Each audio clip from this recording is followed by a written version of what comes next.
3 da semana 6, e ele diz o seguinte: considere dois vetores já armazenados na memória do computador. Já armazenados, hein? Nós temos que compreender que esses vetores não são input. É diferente quando fala entrada, usuário, entrar, ou como input do programa, o programa recebe. Então tem algumas palavras que significa que vai ler. Ler, o programa lê. É ler, receber e entrar, entrada, né? São os três nomes quando normalmente pede-se que o usuário entre com as informações. Aqui no caso não, dois vetores já armazenados na memória do computador. Na verdade é o seguinte, o programa vai ter que declarar isso. Ele não aparece na memória do computador do nada. Isso precisa estar no nosso programa. Nós vamos ter que fazer assim, ó. Nome é um vetor assim, nota é um vetor assim. Ele fala aqui embaixo, olha, que vai ter que considerar vetores de qualquer tamanho. Então depois a gente pode vir aqui e colocar mais um elemento. Cada nota aqui do vetor nota tem uma correspondência no nome. Então na posição 0, esse estudante tem essa nota, na posição 1 é essa, e assim por diante até o oitavo. Então, o que ele pede? Veja assim, que é uma forma de ilustrar o vetor, esses exemplos. Tá? Lá dentro do programa já vai poder mudar depois, o programa tem que voltar a funcionar. Inclusive se ele for vazio, que é uma opção que também está sendo considerada aqui nas observações, tá vendo? Nós começamos a ler o programa lá de cima, já partimos para as observações, já sabemos das observações, mas não sabemos o que é para fazer. O que ele pede? Escrever um programa que gere um vetor de índices chamado index. Este vetor contém as posições dos elementos do vetor nota, que está aqui, né, que eu já tenho ele no meu programa, cujos valores são maiores ou iguais a 6, que seria um critério de aprovação.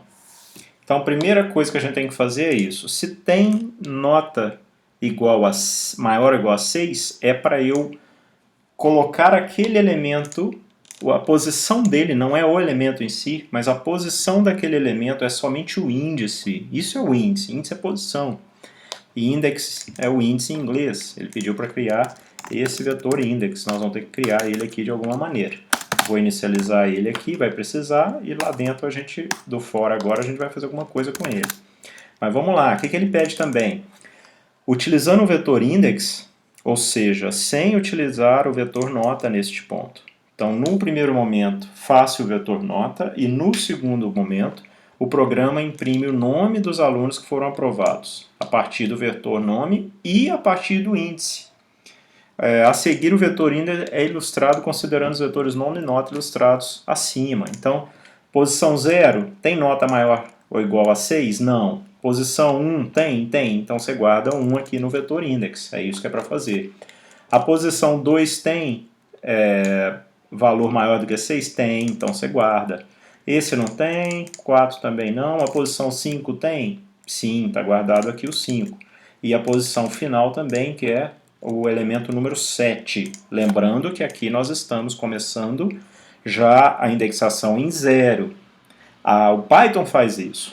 A maioria das linguagens consideram o primeiro elemento do vetor sendo o elemento 0. Algumas não, mas a maioria considera. Então nós vamos considerar também que a posição dele é a 0. Se a gente não considerasse isso, na hora de tirar um elemento aqui do vetor, a gente teria que fazer uma conta de menos 1. Se a gente quisesse falar, por exemplo, que o que está na posição 2 é que ganhou 10. Né? Mas não, eu estou falando que ele é o da posição 1, porque o primeiro era o 0. Então vamos adiante, vamos fazer esse programa. A gente vai fazer um for para o i no intervalo de comprimento de nome. Então len de nome, o comprimento do vetor nome, ele vai rodar essa quantidade de vezes. Quando ele entrar, o primeiro valor é 0, e que bom que é 0, porque no índice do vetor também é 0 o primeiro elemento. E ele não vai até o elemento número 8, não existe, porque ele vai de 0 a 7, por isso tem 8 elementos aqui dentro. Então, para esse caso, o que é para fazer? Se nota de índice, veja que a gente não compara o vetor inteiro. Nós até vamos ver operações sobre listas, mas quando a gente faz esse tipo de problema, né, resolvemos ele precisa, na verdade a gente precisa usar o elemento a elemento. Eu preciso pegar esse valor inteiro e fazer uma comparação. Então tem que ser um valor inteiro, então tem que ter uma posição, não é o vetor inteiro. Se nota de índice 0 for maior ou igual a 6, é para ele fazer uma coisa. Aqui faltou 2 pontos também. O que é para ele fazer se a nota for maior ou igual a 6? É para ele fazer... Eu vou precisar de uma indexação do vetor 0, hein? Não, na verdade nem vou precisar, porque eu posso simplesmente, na verdade eu vou fazer o append, né? Então index.append, e aí o que é para ser apendado lá? O próprio nota, não, a posição do nota de índice 0. Aqui está 0 porque eu estou fazendo como se fosse o primeiro elemento, mas não, ele tem que ser aqui genérico. Ele tem que ser i, porque i é que vai mudar de valor, vai começar em 0, vai passar para 1, vai passar para 2 e assim por diante. Eu quero que isso aqui também mude. Eu estou percorrendo o vetor. Então esse for é isso que ele está fazendo. Ele vai de i até o tamanho do vetor nome, porque ele vai percorrer o vetor nome e o vetor nota. Não importa, eles são de tamanhos iguais, eles têm que ser de tamanhos iguais. Eu até poderia fazer o len do vetor nota, porque é ele que vai ser a nota que vai ser comparada aqui embaixo, nesse caso. Então vou até usar o nota. Agora eu faço o append ao index de quem? Do nota de índice i. Não, de novo, eu errei de novo. Não é da nota em si, é do índice. Então eu quero o i. Tá vendo? É o índice que vai lá para o outro vetor, olha. Então isso vai acontecer somente se a nota for maior ou igual a 6. Bem, tem que fazer alguma coisa se a nota não for maior ou igual a 6? Não. Então isso aqui vai ser um if sem else, sem elif, é só o if. Só faz se a condição for verdadeira. Se não for verdadeira, não faz nada. Bem, mas se a condição for verdadeira, tem uma outra coisa para fazer. Não preciso contar nada, acho que não vai ter mais nada para fazer. Não nesse for. Deixa eu ver de novo. Nós precisamos gerar um vetor de index. Aqui já está sendo gerado, não tem mais nada a fazer. Esse vetor vai conter as posições cujos valores são maiores do que 6, que é o critério de aprovação. Agora, terminando esse for, fez o que tinha que fazer. Terminando esse for, aí que vem mais opções. Deixa eu descer um pouquinho.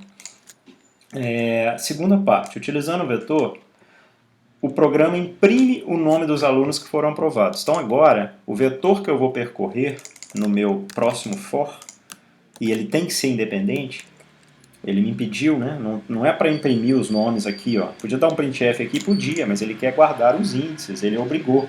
Se eu desse um printf aqui, eu só falava quem tem nota maior que 6, mas não é isso que ele quer. Então, para ir no intervalo, que não é agora de nota, mas sim do index, ele vai fazer o que com cada um? Como o valor que está aqui dentro é o índice do outro elemento, o que ele tem que fazer é imprimir o nome lá, buscando o índice lá do vetor index. Então, deixa eu só ver se é para imprimir mesmo. Ou seja, imprime o nome dos alunos que foram aprovados. Então vamos colocar assim, ó. Antes do for a gente já manda um print, já falando assim, alunos aprovados.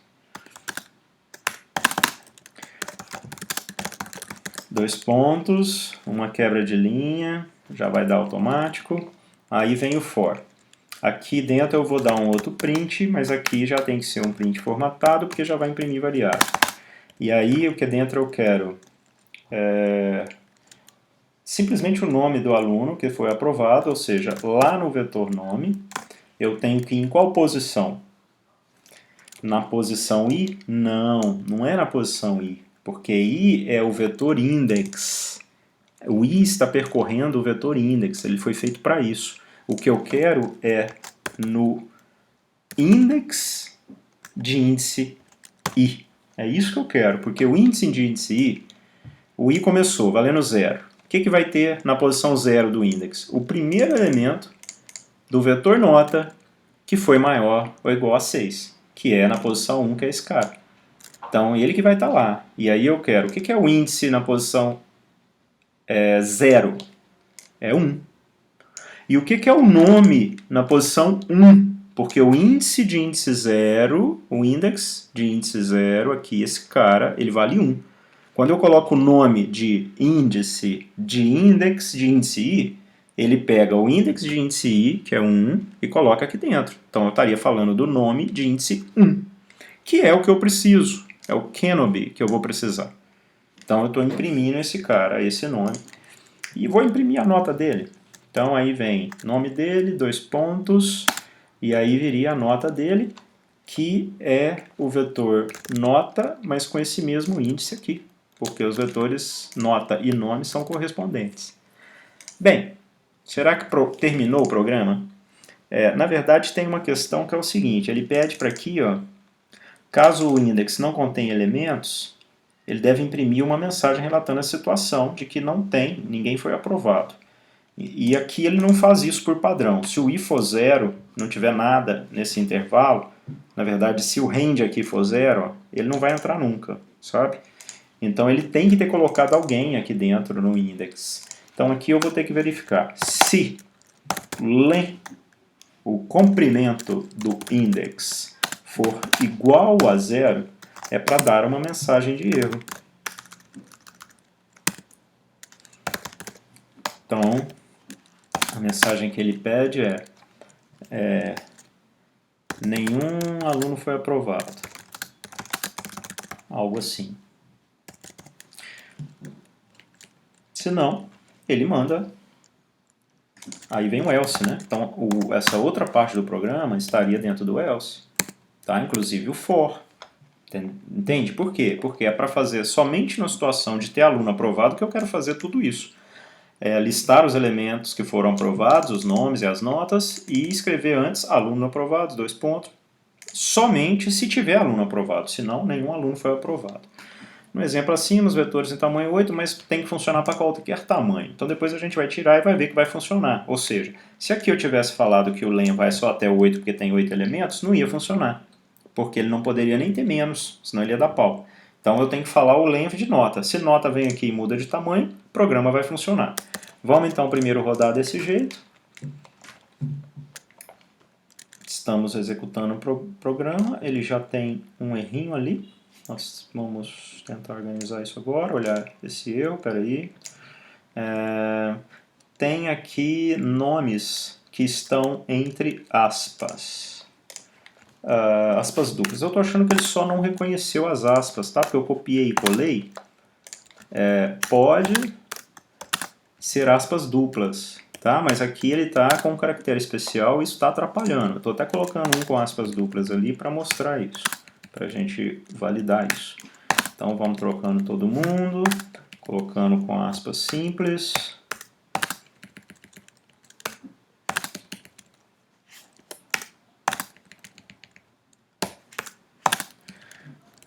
E vamos então rodar mais uma vez o programa.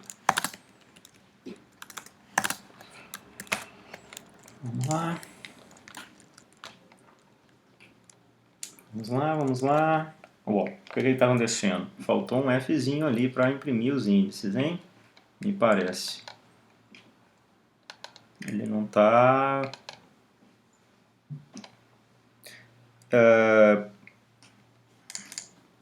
Alunos aprovados.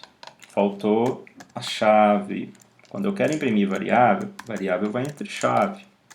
Vocês sabem disso, ainda bem que vocês não cometem esses erros básicos, né, gente?